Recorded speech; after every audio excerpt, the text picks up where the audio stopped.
of the year. Everywhere on TV, couples and Christmas trees, gift wrapping and cheer.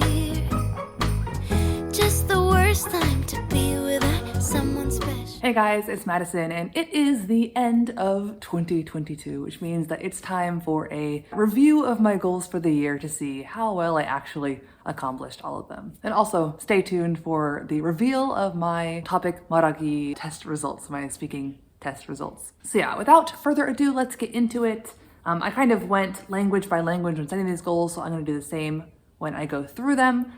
Starting with Korean. My first goal was to read a lot in Korean, and I can tell you I definitely did not achieve this goal. I did not read a ton this year. In fact, I read very little throughout the year.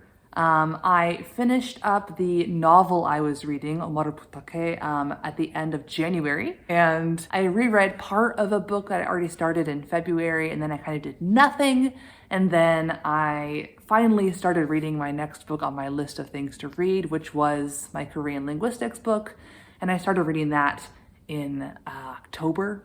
So definitely most of the year I did absolutely nothing in terms of Korean reading, and even when I did start reading that book at the end of the year, I only read a couple of chapters and I haven't picked it up since. So need to get back into that, but I think it's safe to say I failed my goal of reading a lot. I read a little bit, but not nearly as much as I was hoping to.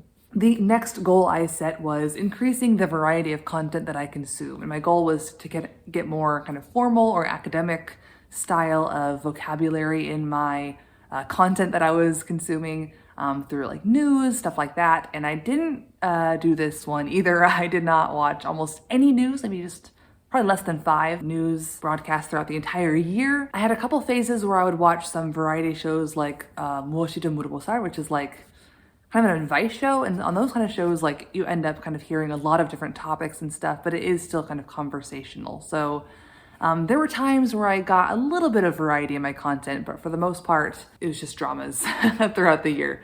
So I did still have some content, but probably actually less content than the previous year, unfortunately. So I wouldn't say I succeeded in that goal either. The next goal on my list was to be more intentional about speaking Korean. And I'd have to say I failed this one as well. What I was thinking about in this, I have a couple of friends that I speak to basically exclusively in Korean.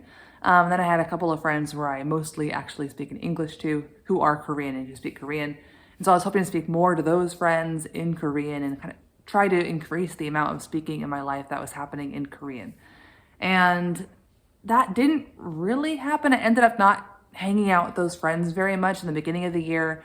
And then in the second half of the year, of course, I moved to Korea.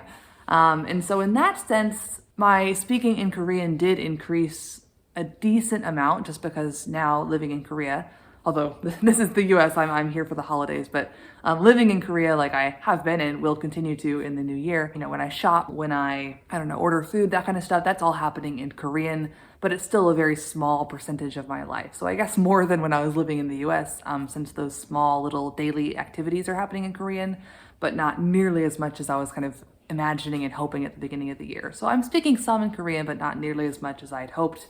And kind of tied to that goal was the next goal, which was becoming more of myself when speaking Korean. And by this, I meant kind of improving my speaking abilities to the point where my personality is able to shine through a lot more when I speak in Korean.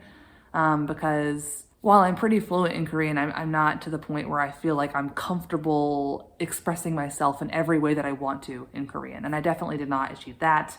Like I said, I didn't do as much speaking as I was hoping to this year, and especially these days, having been living in Korea the last, 5 or 6 months, basically all my Korean conversations have been transactions, and that is not where my personality can shine, so this goal has definitely not been achieved. And yeah, that was it for my Korean goals, so technically I didn't achieve any of them, but there are some big milestones that I hit related to Korea. Number one, like I said, I moved to Korea, which was huge. And it has increased the amount of Korean around me, obviously. And so in the new year, I'm looking forward to making the most of my opportunities while living there and actually increasing my speaking chances.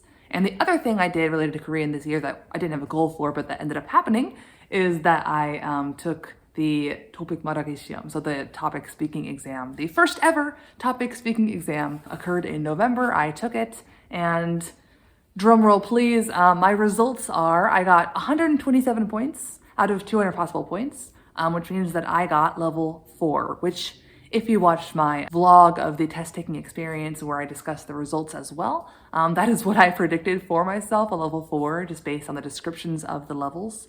I still have no idea how they actually grade this exam, so I don't really know. The exam is still a mystery to me, let's put it that way. I don't know how much different questions are worth, that kind of stuff, but my guess of what I received was correct.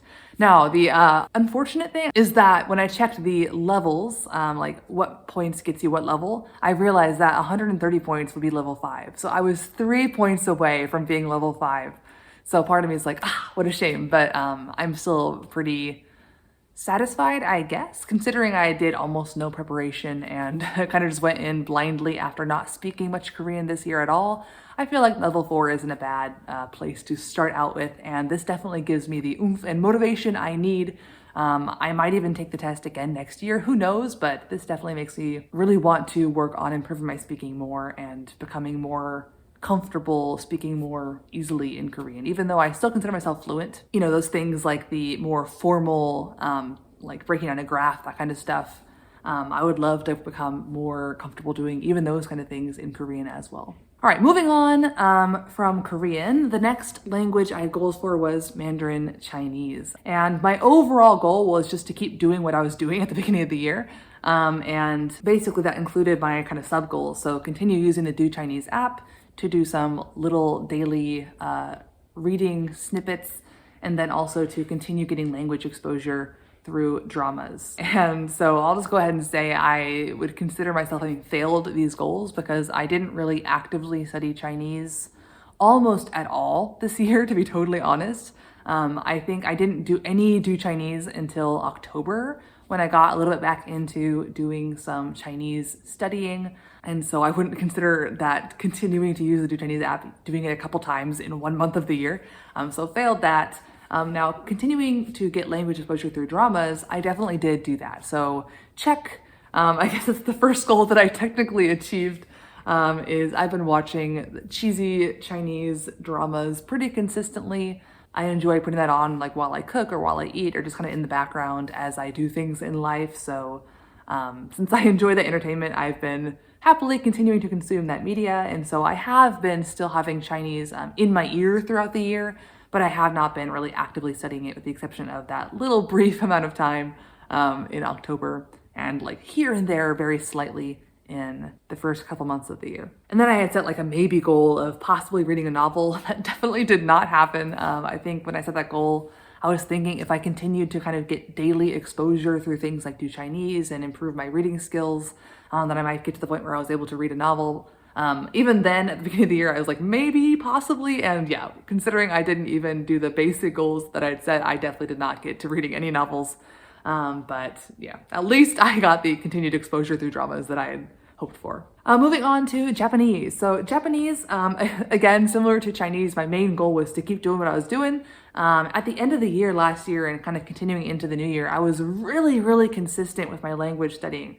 I was doing Duolingo daily, which you might scoff at, but at least it was, daily something in Japanese, seeing sentences daily in Japanese, thinking about word order in Japanese. And so I was doing that, and I was hoping to continue. I think I had, right after Christmas, I got like a discount for Satori Reader, and so I had 3 discounted months of using that app. I used that on and off throughout the first 3 months, but shortly after that, I think in April or May, I broke my Duolingo streak and didn't go back. And I stopped using the Satori Reader after my 3 months expired, and I wasn't using it all that consistently throughout the 3 months either. But I did do a little bit on and off in Duolingo almost every day for the first couple, like 3 months of the year. And then it kind of died and I did nothing else, literally nothing else in Japanese for the rest of the year. A couple months ago, I made a video talking about how I wanted to get back into all 3 of these languages, and I ended up doing some Korean and Mandarin, but I did not do any Japanese at all. So after those first few months of the year, my Japanese studying just absolutely died. And I also didn't watch any more Japanese content either for the rest of the year. So just no Japanese after like April-ish of the year. So definitely a big fail on all of those goals. I did not continue. I guess for the first couple months I was doing okay. So I partially achieved it for a few months, and then it just absolutely perished from my life. So those are my main language related goals. And then I had a couple of just general overall goals. The first one being to be more consistent in my language learning. Based on all the things I just said for all those languages, I'd say that's probably a fail. I have consistently been watching like dramas in at least Korean and Chinese. Not so much for the Japanese, but if you count that, then I guess technically I've been consistent, but I'm pretty sure what I was saying there is like, do reading more consistently and you know, just generally actively study more consistently throughout the year. And that's a big fat no on all languages accounts. I was not actively studying for most of the year. My next general goal was to make more YouTube videos because I find myself more motivated to study and do language related things when I'm making videos. And I did end up doing that just slightly. In 2021, I think I did 16 videos overall, and this year, including this video here, it'll be 20 overall, I believe. And so it's, you know, 4 more is in fact more. I did have a period of like 4 or 5 months where I posted basically nothing or just like one video. And so that was kind of my little break. But in the beginning of the year and at the end of the year, I was pretty consistent. So I'm pretty happy with how that turned out, minus that one break. And I've also been pretty happy with how I've been able to kind of capture my studying stuff that I've been doing as well as my life in Korea. So that's, I've been really happy with how my videos have been lately as well. So I'm pretty satisfied. Then my final general goal was to keep track of my studying, like daily what I do. The first like 3.5 months of the year, I did do this. I had a notebook where I was keeping track of every single day what I did. It was color coded for the different languages. And then after that, I think probably after my Duolingo streak ended and I was just doing a little bit less in the languages. And I think that was like around April, which is when my semester was getting super crazy as well. So just everything kind of fell off and I didn't do it anymore after that. So I did it for the first little bit of the year, and then I kind of failed after that. Although, you know, recently my videos have been highlighting the studying that I've been doing as well. So I kept track a little bit through those videos, but it wasn't like a daily track, mostly because I wasn't doing anything daily. But I am really glad that at the beginning of the year, I did actually keep track of what I was doing because it really helped me to see what did I actually do this year. Because I know the last couple months I've done almost nothing.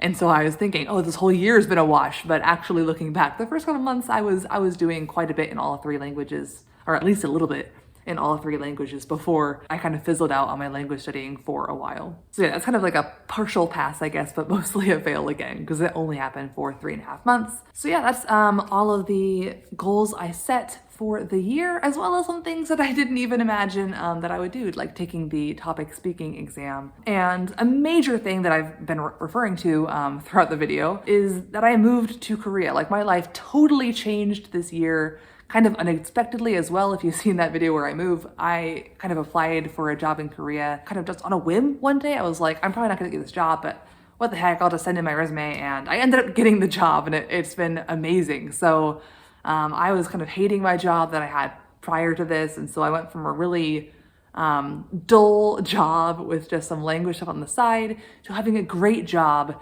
and not quite as much language stuff on the side, but hopefully I can get better at including some of those things in the future. But so despite the fact that, you know, I only technically passed 2 of these goals, watching dramas in Chinese and making more videos on YouTube this year, I'm still very happy with how this year went because I went from really not enjoying my job and feeling kind of just not stuck, but just not in the place I wanted to be, to having an amazing job, loving my life and living in Korea again. So definitely some major changes in my life this year, and I'm looking forward to the future and seeing what 2023 has to bring. So yeah, hopefully you've enjoyed this brief review of my year. Let me know how you guys did in achieving any goals that you had set for yourself. Again, even though I failed most of them, I don't really put a lot of weight in these. I just think it's interesting to see what I was hoping for and how it actually turned out at the end of the year. And just a way of marking time as it passes. So yeah, let me know how you did on your goals. And yeah, that's all I have to say for today. So until next time, 안녕.